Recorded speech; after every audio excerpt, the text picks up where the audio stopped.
Hello, hello mga kadresya. Naku, may nakikita akong paparating.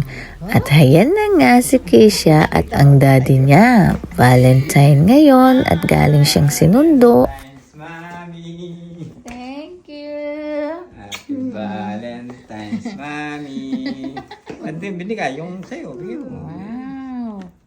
Oh, wow. Kaya pala tatagalan. Haba ng pila.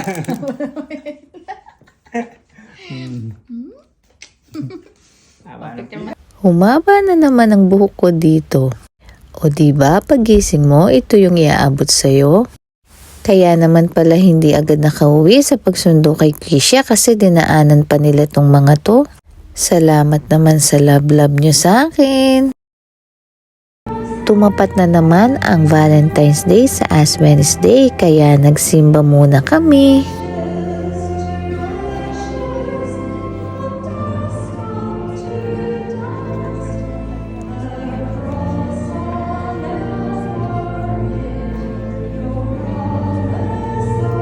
Ang dami ring nagsimba, iba't ibang mga lahi, iba't iba man ang kulay at iba't iba ang pinanggalingang bansa, pero sa mata ng Panginoon, iisa pa rin tayo at pantay-pantay.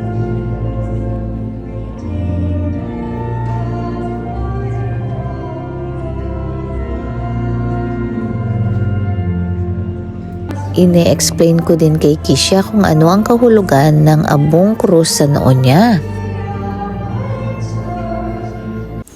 Tapos ay dinate kami ng daddy niya dito sa Jolly Restaurant.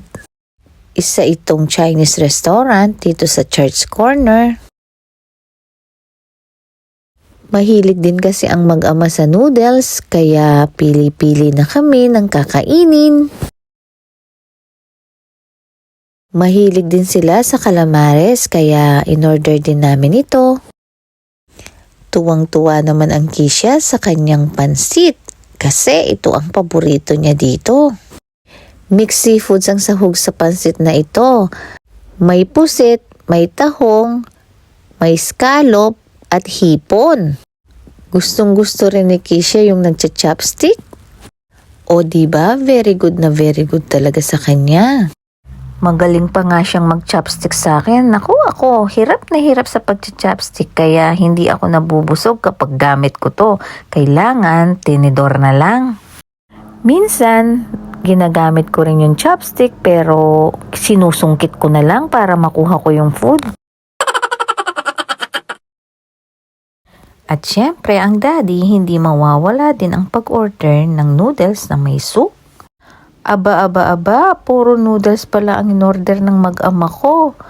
Pero syempre, hindi pa rin ako nabubusog dito at umorder pa rin ako ng rice. Rice is life kaya sa mga Filipino. Umorder din pala si Keisha ng kanyang paboritong siomai. At sarap na sarap naman ang daddy sa kinakain niya.